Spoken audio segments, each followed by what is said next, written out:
good energy, so thank you for that. We do have a special presentation, of course, but it's very important that we all have our masks on our nose and our mouth. I'm going to give you a couple of reasons why. First reason is it's an expectation and a requirement. Second reason is we have so much wonderful stuff happening at the end of the year. We have graduation, we have fine art shows, we have sports competitions, we have more gatherings. It would really suck if any single one of us would have to miss out on anything that we hope to be a part of because we got the bid. Simple as that. And there's a ripple, right? There's a ripple. So if your teacher gets posted and your class is shift, there's like finals, there's just too much going on. So even though it does feel very comfortable and sometimes safe to have your masks off, we just don't want to take the risk of anybody missing out on our eventfulness. Or just being inconvenient in a way that's a hassle that a lot of us have experienced this year. So please honor that, especially when we're gathered, okay? I still see a lot of noses exposed.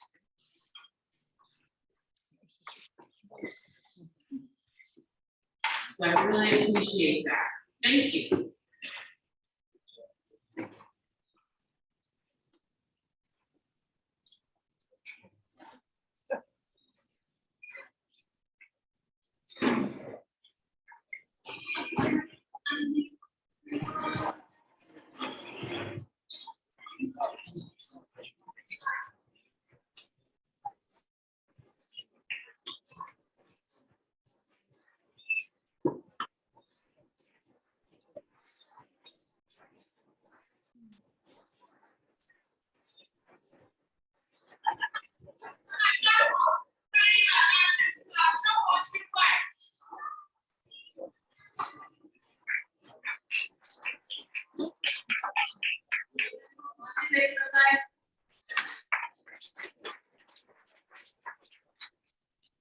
Các thầy cô và các bạn lớn trong nửa với Việt Nam. Mỗi nơi khác nhau chia sẻ văn hóa.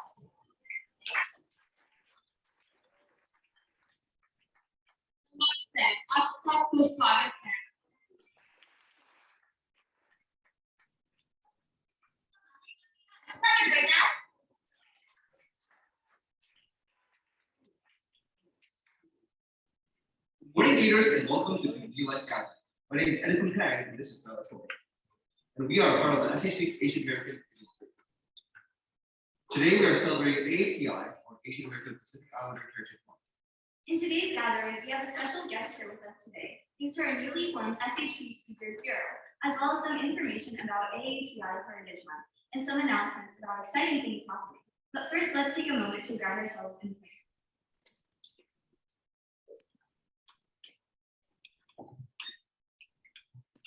Let us pray.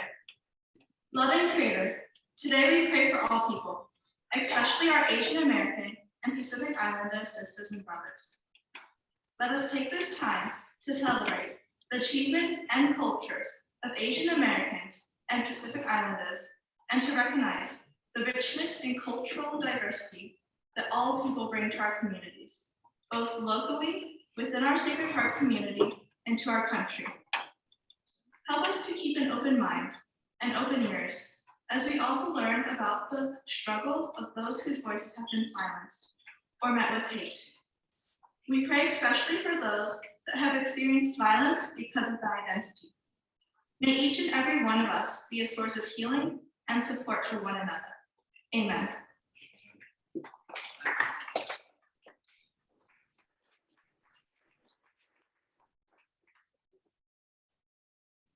I want to share more information about the rich and beautiful diversity of Asian American culture, from the delicious food to the many languages, and much more. Did you enjoy your lumpia during break? For those of you who don't know, lumpia is a Filipino staple. It's like an egg roll traditionally made with ground meat, cabbage, and carrots, rolled in an egg plate wrapper and pan sauteed. Lumpias originate from the Philippines and Indonesia, but many Filipino Americans have evolved the lumpia with a fusion of flavors and different ingredients. Every May, we recognize and celebrate Asian American and Pacific Islander API Heritage Month. It is an annual celebration of achievements by the API community and a time for recognition of their central role in U.S. history. The term API includes all people of Asian American, or Pacific Islander ancestry who trace their origins to the countries, states, traditions, or the diasporic communities of these geographic regions. Asian American identity consists of people from more than 50 ethnic groups, speaking over 100 languages, all with different cultures, religions, and their own sets of historic and contemporary international conflicts. Oftentimes, we categorize Asians by region, like East Asian, South Asian, Southeast Asian, etc. Pacific Islander identity is recognized as part of Asian identity, but is also distinctive. But why are these separate? Because of the different relationships to colonization and sovereignty. Over 24 million Americans, or 7.3% of the US population, are API. Check out the population of SHP, with 80% of Asian or Asian American, 2% Middle Eastern, and 1% Pacific Islander, and also 50% of multiracial. And this includes all of our students who are multiracial, not just those who are Asian.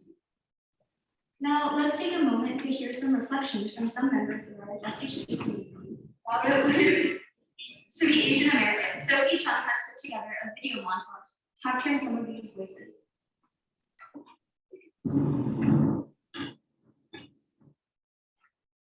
Just continuing to speak there. Another way too is just celebrate holidays, like the Lunar New Year or Moon Festival. Bringing a lot of traditions that are commonly found in India to here, which means celebrations like Diwali or Holi or Goli, set up lots of idols of different kinds. For me, it's through my relationships and my research. I'm part of this group of scholars called the Asian Pacific American Religious Research Initiative. It would be great to have extended conversation with things like that. A fusion of Asian American foods, for example, when's your birthdays, we eat birthday cake, and we also eat tonggan, which is an Asian dessert that symbolizes unity and Having a sense of connection around the world and to something outside myself. My Chinese or Asian identity is a large part of me, and it brings my family together. And these little details gives me a sense of belonging. Sometimes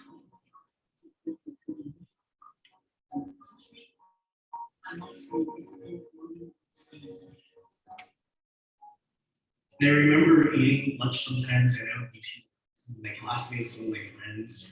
And I would sometimes tell my mom, can you just make me a sandwich instead? Looking back, instead of being sort of embarrassed by the food that I used to eat, I'm very proud of who I am and that my culture is being understood more and more by other people. Like my experience in middle school, I worked out with quite a number of Asian the SHP being Asian American, I found that everyone is so accepting and everyone embrace your culture and how they embrace it. so that's how I celebrate my culture, by sharing food, especially the food that my mom makes. So it's not just about the food and the culture. If you can really seek out history and how American history is a real a melting pot of different histories coming together.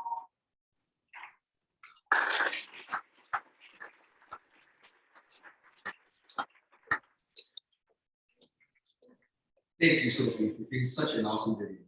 That allowed us to hear about some of the experience of our community members.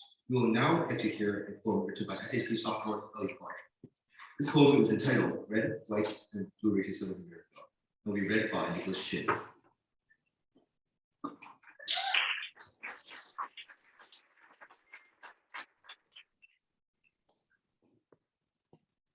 After going into a store and walking down the road, George Floyd. In your apartment, Breonna Taylor. Playing on the playground, Tamir Rice. Say their names. On a sunny Sunday afternoon, my family walked into the airport and a lady greeted us. She then proceeded to ask my mom if she spoke English. My mom said, "Yes, I speak English." Again, the lady asked, "But do you understand what I'm saying right now?" To which my mom replied, "Yes, I am speaking English to you, aren't I? Just because I am Asian doesn't mean I can't speak English.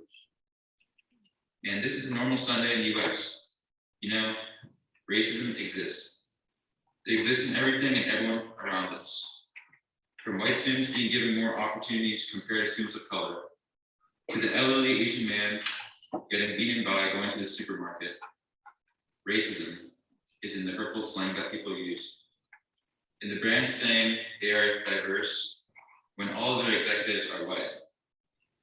Is there hope for our divided country when 39.7% of the population is colored?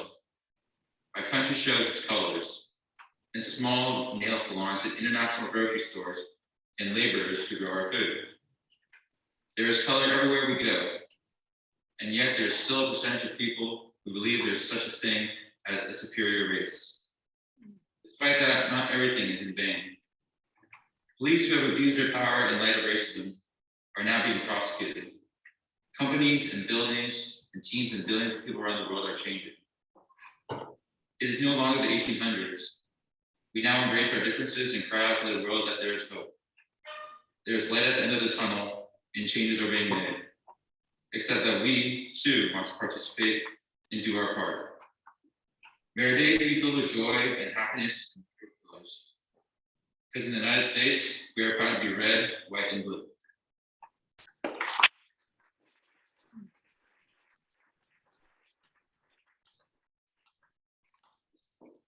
I would now like to invite Alexander Riddell, who will be introducing our guest speaker, Ms. Claudine Wong, and will be sharing a little bit about the Speakers Bureau.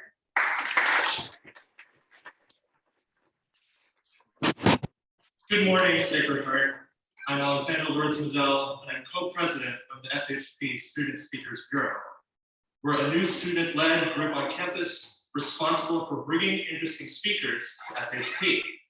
It's our great pleasure to collaborate with the Asian American Affinity Space and the Office of Mission, Culture, and Strategy to help organize this event and for inviting Ms. Claudine Wong.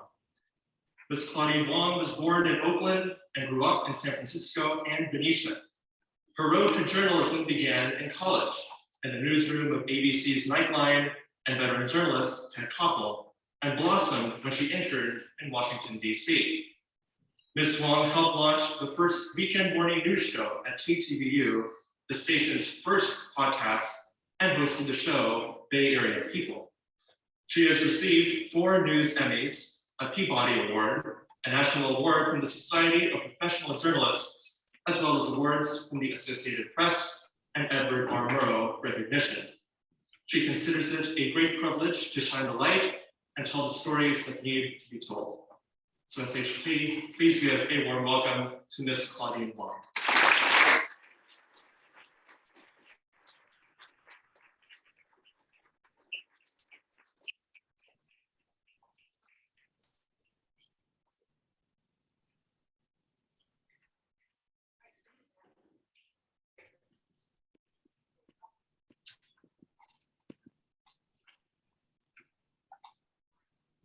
You would think I know how to use a microphone.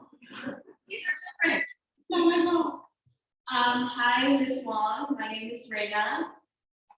My name is McKenna. We're both sophomores. Nice to meet you. Great to meet you, guys too. Thanks for having me here.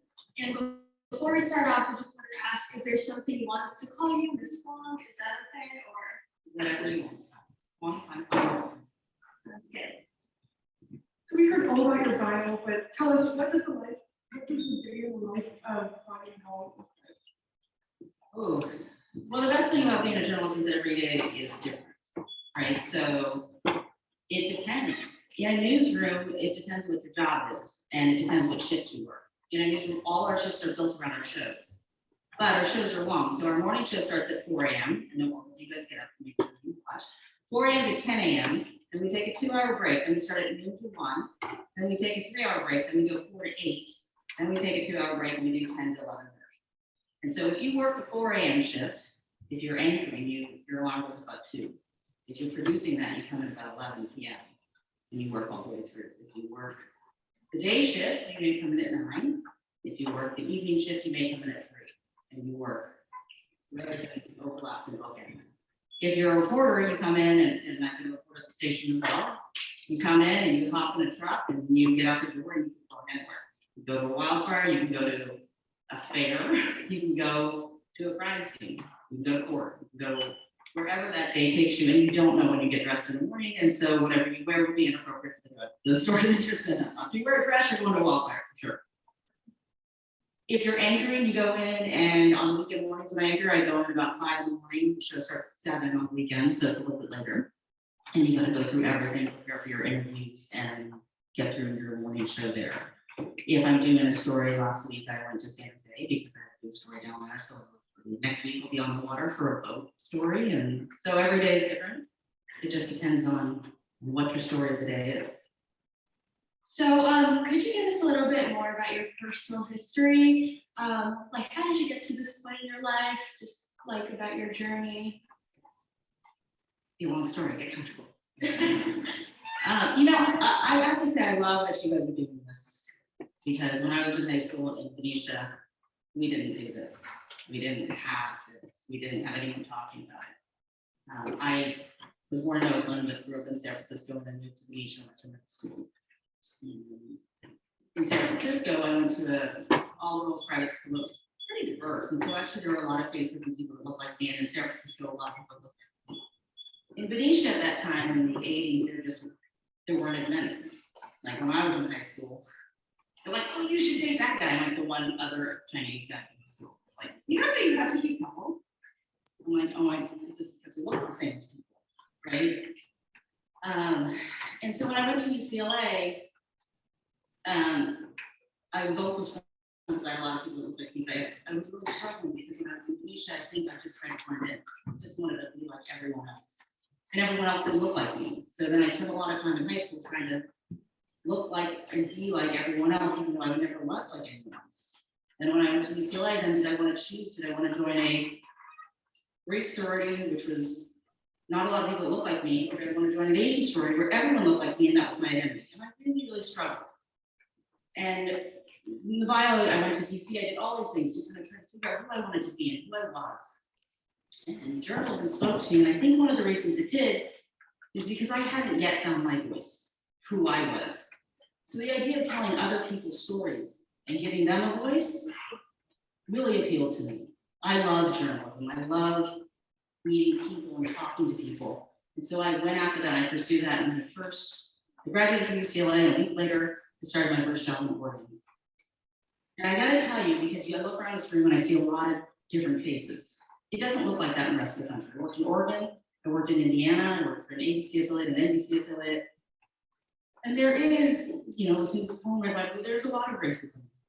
There are people in my coworkers in my job who told me not to have kids with someone who is not Chinese because I would taint their blood with them.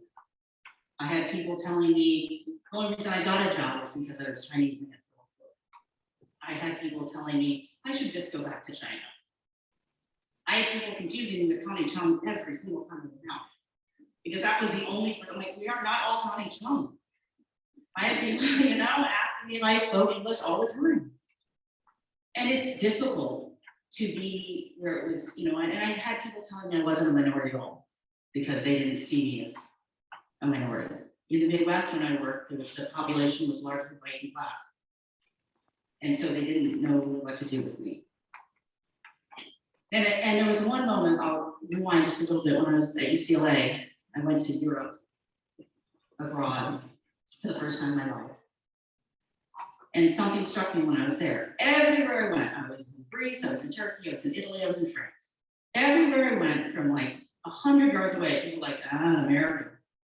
They could spot me from a football field away just by the way I walked, talked, held myself, carried myself in that space. And I came back here to America, and people were like, what are you? I'm like, I am one of you. You're American. And it made me feel very lonely. Extremely, extremely lonely. And so when I tell stories as a journalist now, I even more want to tell the stories that aren't being told, the stories you guys are telling here.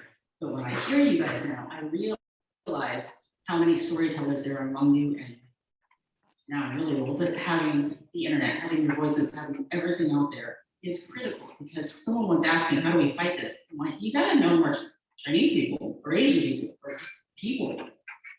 And that itself, the telling of the stories, changes the world. Thank you so much for sharing. Struggle with identity is something I think a lot of us can relate to.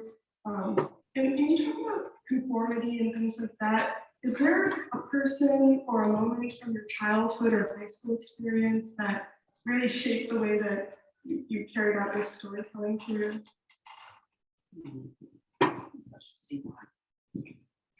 You know, I don't know if there's one person, because I don't know, the thing that is about identity for all of us, regardless of our background, is our identity is our own, right? How you interpret, how I interpret. People may see us very similar, male, female, but we all have our different experiences that we bring into the space, and we all have our different struggles with it. So I think I pull from everyone. I think I learn and I try to listen to everyone around me, because even if they look like they are not struggling at all, the chances are they are, but with something different, right? So identity is part of it is being Asian American. Part of it is being a woman. Part of it is, you know, not feeling like you're feeling like you're too skinny, you're not skinny enough, or whatever it is. And every one of us share that same something in there. And so I think I don't have one person that I was like, I'm going to be you. I have a lot of people that I say, I appreciate so much what you've overcome, and I'm going to learn from that and make it into my space in a way that I can use it and go. You mentioned this idea about voice earlier in your response, and also making something your space, something that you can control. I feel like a really common stereotype for the Asian American community is that they're not as outspoken and relatively more quiet, I guess. How would you describe your journey in finding power in your voice? And what advice would you give to us all about finding our own voices? That is an interesting, I mean, it's been a consistent theme, right? Even when I didn't realize it was a theme, even when I thought I was speaking up and I really wasn't, right? Especially at UCLA. And there were different people, like I did join a sorority that wasn't an Asian sorority, it was a more traditional Greek sorority in that space. And there was a lot, I remember telling someone, like, there were 5 minorities out of 110 women in that house. And I remember one of the other women in the story was like, we are like the most diverse house in the world.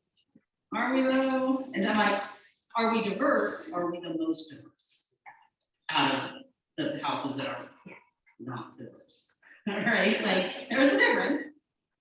And I think I thought I was speaking up then. I watched people who spoke up.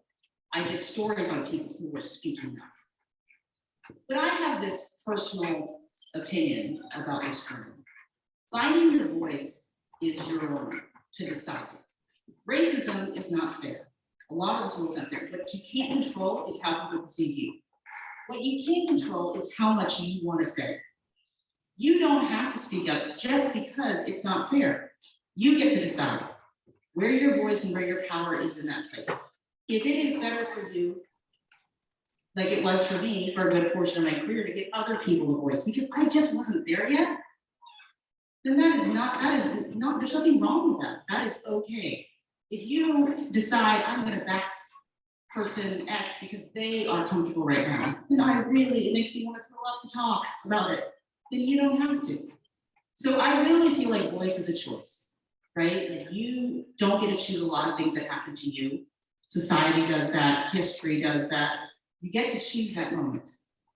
But I will say, and it took me a long time, I mean, even in this last round of AAP, I hate because it's not, it was a thing for me to say, I now can really use my voice. I know how, I am comfortable, but my kids don't have to if they don't want to.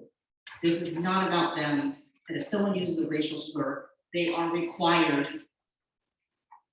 to raise the sword. Maybe instead you'll raise the sword because they're not ready to yet. Or someone else will. Because as a society, if we're ever going to change it, we all have to be in that conversation. It can't just be the one person who does it. So I always tell people I'm happy to use my voice until someone else is ready. Because I think that's really important. to allow people to choose. Thank you. Earlier, when we were speaking to Ms. Pachetti about what she had heard from you, she mentioned your journey in figuring out how to report on the AAPI movements or the Stop Hate Eating movements. Could you share a bit more about that? Yeah, I think this has been a moment where, so we look back in history and we look back to my grandparents immigrating over, and when they were immigrating over, they were told, just keep your head down, right? Otherwise they might kick you out. So we were raised to say, like, just keep your head down and don't say anything. Understanding that that's why maybe my voice was a little harder to find is important.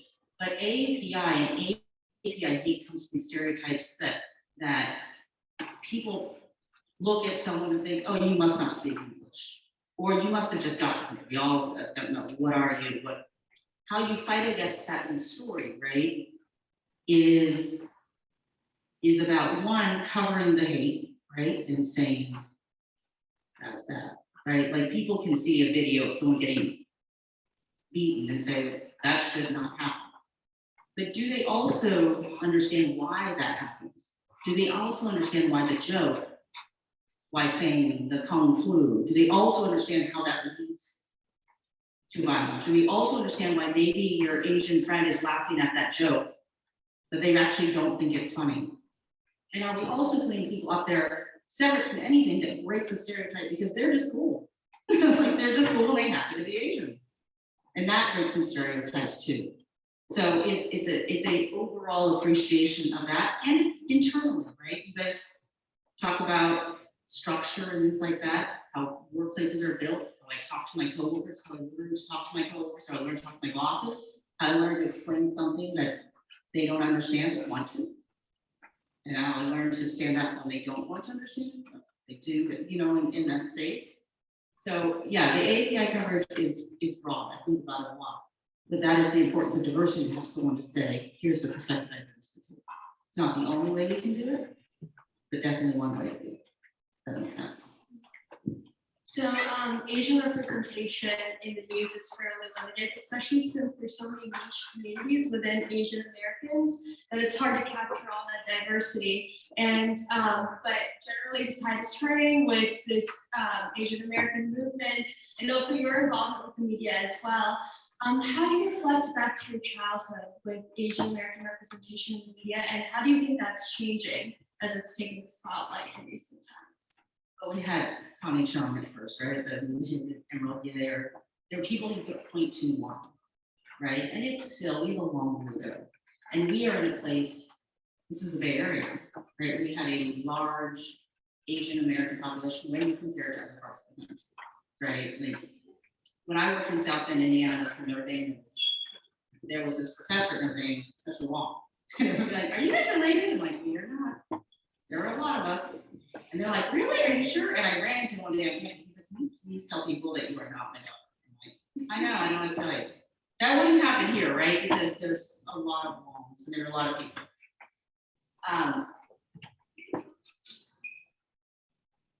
Sorry, and now I get distracted with the stories.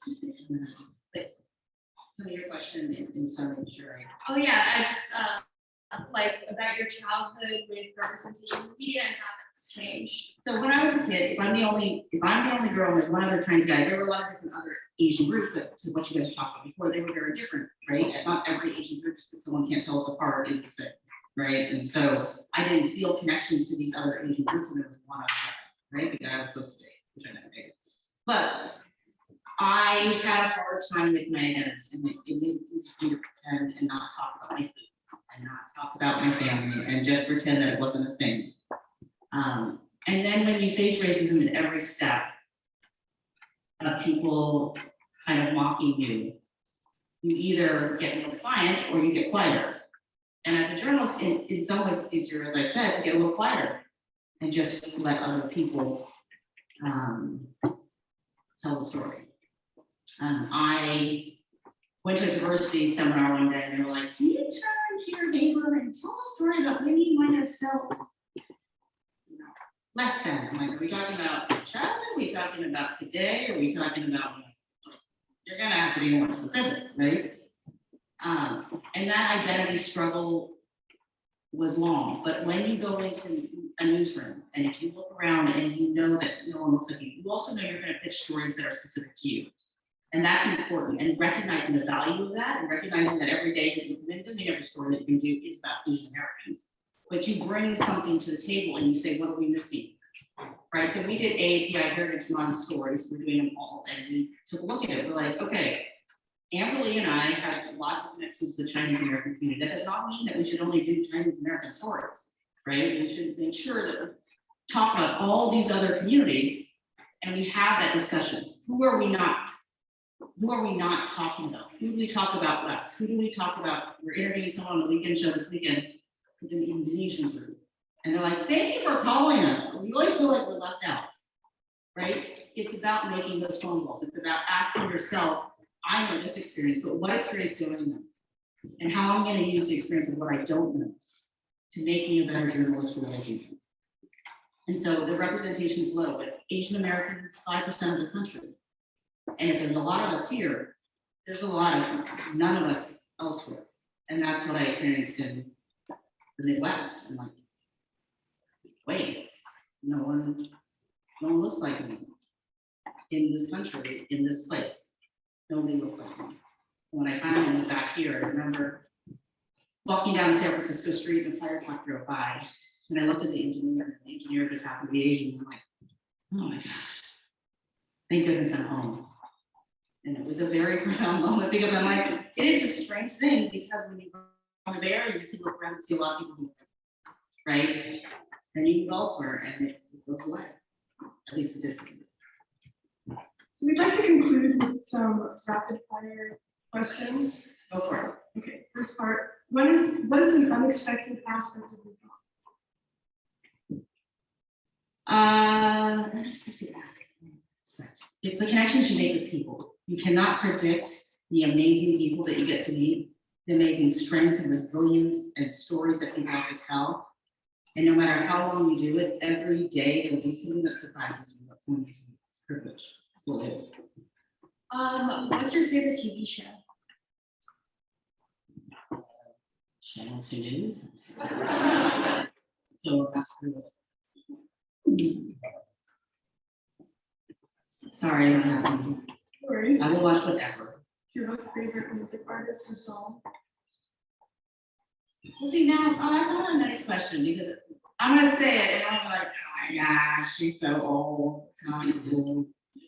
I'm going to Bottle Rock. Let me see Pink.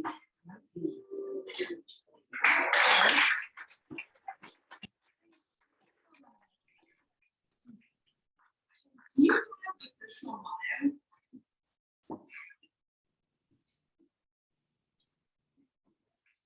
I don't necessarily have a personal motto, but every day I try to remind myself what I'm doing here. And when it becomes overwhelming, I just told this to someone the other day, we're overwhelmed with me. I'm like, we're guarding one gate today. We cannot guard the entire fortress today. Today we guard this gate. Today we do what we can at this gate and we try to make change in this way. Because we cannot change everything and the world is pretty overwhelming. So we try to guard one gate at a time.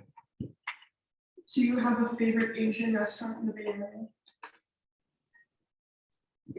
I really like to eat on office in general. But on my list, because I watched him, I did a story for him, and I didn't get to stay and eat because it was taking him too long to cook. It was Mr. Jews in San Francisco. Brandon Jews, a third generation Chinese American, just got a Michelin star on that restaurant in Chinatown. And he always talks about how he's like, it's not Chinese food, it's Chinese American food. Because I grew up here. And that's what I cook. And it's a good representation, I think, to say, to break out of a box of what people think it is. But I like food in general. What is a meaningful dish? My family always makes sweet rice at every holiday, and so my mom makes it, and so that's meaningful. She does it exactly the right way. She makes some dishes for one version of it for family, one version of it for the picky kids, one version of it for probably sweet. All right, that concludes this interview. Thank you so much.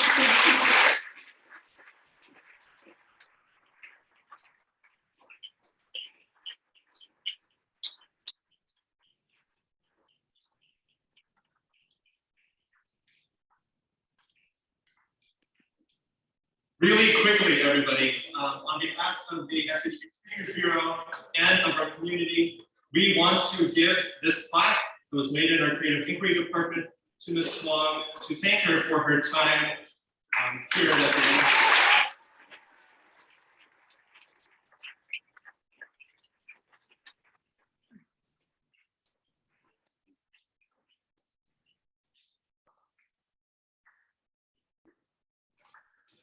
Thank you so much, Ms. Wong, for sharing your journey.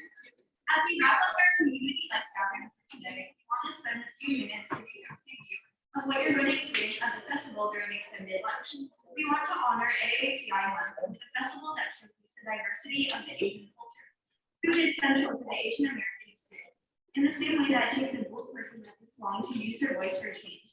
Asian American cuisine is filled with bold, decadent flavors. Epicureans have prepared an Asian-inspired lunch today. And during the festival, there will be tasty samples of Asian dishes for you to try. Our generous parents ordered these dishes for you, and some even ate them with love just for you. Please show your gratitude by saying please and thank you. But more importantly, we hope you engage with our guests and learn about more Asian American culture. Ask them where did their dish come from, how to prepare it, and even why they chose it to share this with all of us. Along with food, you will also see booths that showcase other aspects of Asian culture, calligraphy, tai chi, origami, and there will even be a DJ. Before we conclude, we also want to highlight the PIs for Pacific Islands of AAPI. We have two members of our PI Infinity group to tell us a little bit about how we are celebrating PI heritage at Sacred Heart this month and share some of the events taking place tomorrow.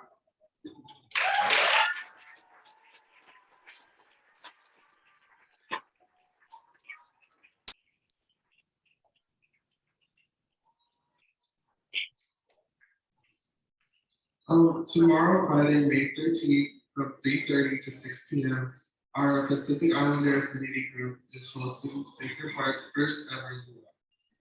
A luau is a Polynesian and ancient Hawaiian ritual that is used to unite the people of a community in celebration of a significant event, which is also accomplished with entertainment such as this.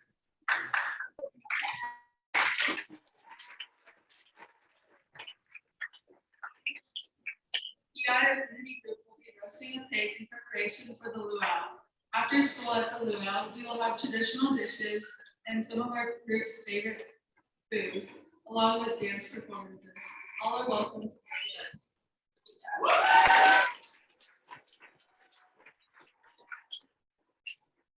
We also have a street art show happening tomorrow from 5 to 6:30, featuring ceramics, digital art and design, filmmaking, photography, stained glass, and studio work. We hope you can make it out to all these great events happening tomorrow.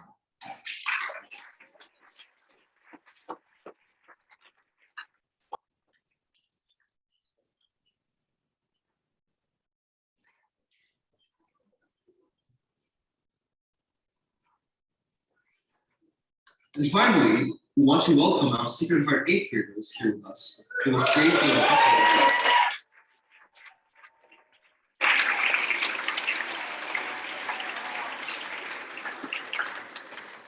They are our guests on campus, this side of the campus, so please welcome them. Make them feel at home, especially since they'll be wrapping their prep next year. Go Gators.